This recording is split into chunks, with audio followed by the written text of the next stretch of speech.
Hello, Allison. My name is Russ Critendon with Banks Pastia's Funeral Home, and I met you the other day at one of our functions, and you were very passionate about the honor flight, which is helping World War II veterans get to the War Memorial in Washington, D.C. I just want to interview you, talk to you a little bit about that, and show how people could help out. Great, that'd be So fantastic. tell me about yourself. Well, my name is Allison Medcalf, and I'm the Marketing Director for Mission Oaks Assisted Living and Memory Care Community here in Oxford, near the Villages. And as my day job, my job is to help seniors find an alternative to living at home. That's my day job. Okay. Well, we're here not to talk about that, but we're Right. talking about the honor flight. Now, what is honor flight? Honor Flight is an attempt to take every World War II veteran, or really any veteran, to Washington, D.C. for the day to see their memorial before their time has come to pass on this earth. Right now the focus is, of course, World War II veterans, and we have started a hub here in the Villages called Villages Honor Flight, which actually serves the Villages and Lake and Sumter County area. Okay, who can go on the honor flight? Right now, the focus is World War II veterans, as I said. So at the moment, those who are eligible are World War II era veterans who served in the war, who are physically able to go to Washington, D.C. and take a day trip, even with help. And of course, they've not been able to see their memorial before. If they've seen the memorial in the past for World War II, they can't go. Okay. What does the typical honor flight look like in the terms of where you go and what you do? Well, we leave from a local airport. At this point, our plan is Leesburg Airport, and we fly to Baltimore, get on a couple of buses, and bus into D.C. We go right to the World War II Memorial, spend a couple of hours there, usually with your local congressman and active duty personnel. There's a bit of a ceremony.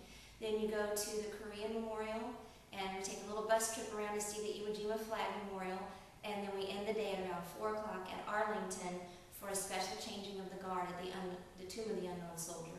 Wow, that's a long day. Do the veterans have help?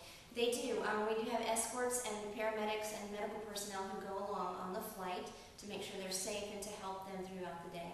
Okay. How much does it cost to do all that? Well, for us, we're estimating it's going to cost about $60,000. We don't have a final yet as far as our airplane and those sorts of things, because we do charter a plane. We have to charter buses on the other end. But we're estimating around $60,000. Okay. And do the veterans that go, do they have to pay? Absolutely not. A veteran may not pay for his own way. A veteran may not even donate until after he has gone on a flight himself. When is the village honor flight scheduled to go to Washington, D.C.? Right now, our target date is April 16th, 2012.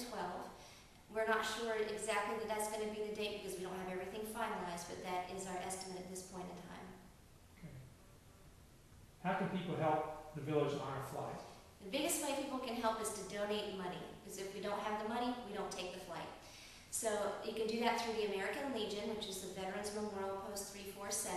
If you get in contact with me with the information we'll give you at the end of the video here, then we can tell you how to do that. You can also go as an escort on the flight itself, in which case you pay your own way. And you can also volunteer locally on the ground for the send-off and the welcome back. Okay. Tell us a little bit more about the escorts. Escorts need to be physically fit people who can manage an 18-hour plus day, possibly even assisting a veteran with a wheelchair for that day. When veterans go, they need an escort to kind of help with them in some cases. Okay. Maybe a wheelchair or oxygen, something like that. But when an escort goes, they are paying their own way, but we expect them to not be there as a tourist. They're there to escort these heroes and to help them have a great experience. Very good. Well, why should people support the village honor flight? Well, my philosophy is that these are the heroes that saved our world and gave us the freedoms we have to sit here and do what we're doing right now. And this is my small way of helping pay them back for the sacrifice they made in their lives with their health and their families and those sorts of things, and the people they lost themselves. Allison, I can tell you're very passionate about this. How did you get all involved in this? Well, I have a passion for seniors in the first place. My entire professional life has been with seniors, even going back to before I was technically a professional. When I was at the University of Florida working on my degree, I did most of my volunteer and my internship hours at the VA hospital there in Gainesville. And there was a nursing home attached to that at the time, so I got to know quite a few World War II veterans very well. And I also, of course, had veterans in my family who have since passed on, who were World War II era. And I just feel that we owe them something to bring closure to their lives. Thank you for that. And how can they contact you? There's a couple of ways. You can get me by my cell phone, which is 352-446-2900. You can also reach me at the email for Villages Honor Flight, which is very easy, villageshonorflight@gmail.com. You can also visit our website at www.villageshonorflight.org. Okay. Give your phone number one more time. My cell phone, once again, is 352-446-2900.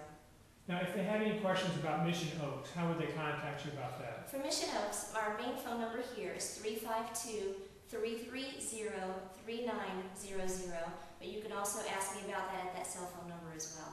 Okay. Thank you. Thank you.